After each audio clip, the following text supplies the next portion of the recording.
আমাদের সবাইকে রুখে দাঁড়াতে হবে।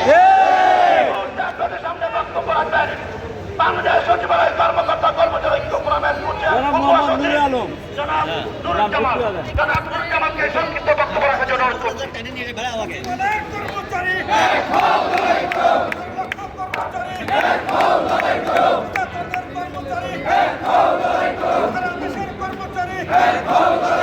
আসসালামু আলাইকুম প্রিয় সহকর্মীবৃন্দু, আপনাদের আমরা স্বাগত জানাই। কারণ আপনারা স্ব-ইচ্ছায় স্ব-উদ্যোগে যার যার অবস্থান থেকে আপনারা আজকে আমাদের কর্মসূচিতে অংশগ্রহণ করেছেন। এই জন্য আমাদের সকলের পক্ষ থেকে আপনাদের প্রতি কৃতজ্ঞ। আমি আপনাদের জানাতে চাই, সরকার ইতিমধ্যে 5 জন সচিব এবং 1 জন গ্রেড অনের কর্মকর্তাকে চাকরি থেকে অপসারণ করেছে, বাধ্যতামূলক অবসর দিয়েছে। সেটা চাকরি আইন 2018 দিয়েই দিয়েছে। আপনারা অনেকেই জানেন এবং দেখেছেন। ইতিমধ্যে আমাদের যে কালো অধ্যাদেশ জারি করা হয়েছে, ওই অধ্যাদেশের আলোকেই দেওয়ার কথা ছিল, কিন্তু তারা পূর্বে সেই 2018 সালের চাকরি আইন দিয়েই তাদেরকে চাকরি থেকে অব্যাহতি দিয়েছে বা চাকরি থেকে বাধ্যতামূলক অবসর দিয়েছে। তো আমরা বলতে চাই, সরকার যেহেতু আগের আইন দিয়েই এখনো প্রয়োগ করছে, অর্থাৎ নতুন আইন কিন্তু এখনো প্রয়োগ শুরু করে নাই, অর্থাৎ তারা এটা প্রয়োগ করবে না মরবে আমরা বুঝতে পারছি। তারপরেও কেন এখনো টালবাহানা করা হচ্ছে? আমাদের বিভিন্ন উপদেষ্টা সচিব সহ সকলেই বলেছে এটা অপপ্রয়োগের সুযোগ রয়েছে এবং তারা বিবেচনা করবে, কিন্তু তারপরেও কেন করা হচ্ছে না? আমাদেরকে কেন মাঠে নামিয়ে এইভাবে অস্থিতিশীল পরিবেশ সৃষ্টি করা হচ্ছে? আমরা প্রত্যেককেই শঙ্কায় আছি। তাই আমরা চাই দ্রুত এই অধ্যাদেশ বাতিল করে আমাদের চাকরিতে যার যার চাকরিতে ফিরে যাওয়ার জন্য এবং সুন্দর কর্মপরিবেশ ফিরিয়ে দেওয়ার জন্য আমরা বিনীতভাবে অনুরোধ করছি। এই বলে আমি আমার সংক্ষিপ্ত বক্তব্য শেষ করছি। ধন্যবাদ। সম্মানিত উপস্থিতি, এই মুহূর্তে আপনাদের সামনে বক্তব্য রাখবেন বাংলাদেশ সচিবালয় কর্মকর্তা কর্মচারী ঐক্য ফোরামের মহাসচিব জনাব মুজাহিদুল ইসলাম। জনাব মুজাহিদুল ইসলামকে সংক্ষিপ্ত বক্তব্য রাখার জন্য। আন্দোলন, দাবি আদায়ের আন্দোলন কিন্তু এভাবে করলে হবে না। আমরা অতীতে দেখেছি, করেছি। আমি আমার এই কল্যাণ পরিষদের ঐক্য পরিষদের শীর্ষ পর্যায়ের নেতৃবৃন্দের কাছে আমি অনুরোধ জানাবো, এই যে আন্দোলন, সরকারের যেহেতু টনক নড়ছে না, অতএব টনক নড়ার জন্য যা কিছু করার দরকার আপনারা করবেন।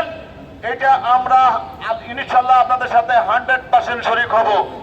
আর আরেকটা কথা বলি, আমরা প্রত্যেকটা মন্ত্রণালয়ের লোক আমরা কিন্তু এখানে উপস্থিত আছি। আগামী দিন মানে আগামী সোমবার সচিবালয়ের 15,000 কর্মকর্তা কর্মচারী যদি থাকে, 15,000কে নামানোর জন্য যা কিছু করার দরকার এটা আপনারা করবেন। কারণ যে আমাদের দুর্বল ভেবে ওনারা আমাদেরকে ডাকও দেন না, ওনারা শুধু কমিটি বানিয়ে শেষ করে দিয়েছেন। অতএব আমার অনুরোধ রইল, আগামী দিনে এমন এক কর্মসূচি দিবেন, do or die, no question হয়। ধন্যবাদ সকলকে।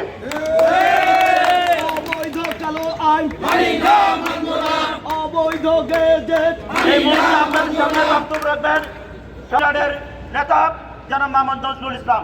জনাব মোহাম্মদ নজরুল ইসলামকে সংক্ষিপ্ত বক্তব্য রাখার জন্য। অবৈধ কালো আইন অবৈধ গেজেট আমাদের দাবি কর্মকর্তা কর্মচারী বৃন্দ, বাংলাদেশ সচিবালয় কর্মকর্তা নেতৃবৃন্দ, আসসালামু আলাইকুম রহমতুল্লাহি ওয়া বারাকাতুহু। আপনারা জানেন 1979 সালের এই কালো কর্মচারীর বিরুদ্ধে এই আইন কখনো আমরা মেনে নেব না। আপনারা কি মেনে নেবেন? তাহলে আমরা যতদিন এই মহল, আমরা সরকারি অনুগত কর্মচারী, আপনার সকলে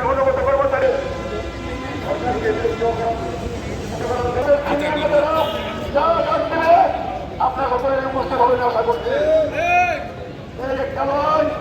যতদিন মোহাম্মদ তাজুল কবির, জনাব মোহাম্মদ তাজুল কবিরকে তার মূল্যবান এবং সহকর্মী বন্ধুরা, আপনারা জানেন বাংলাদেশ সচিবালয় একটি কেপিএ জোন এবং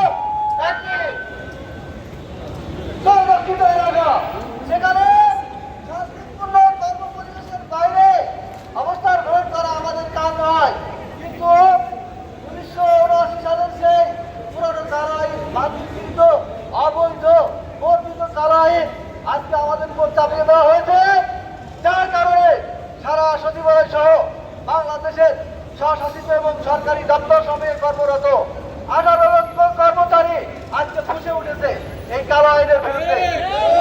আপনারা জানেন ইতিমধ্যে যে সকল সিদ্ধান্ত গ্রহণ করা হচ্ছে সরকারি দপ্তর পরিদপ্তরে এই 2018 সালের আইন অনুযায়ী, অতএব এটা তার প্রমাণ হয় কালো আইন অর্থাৎ 25 সালে বিবর্তিত কালো আইন গ্রহণযোগ্য নয়।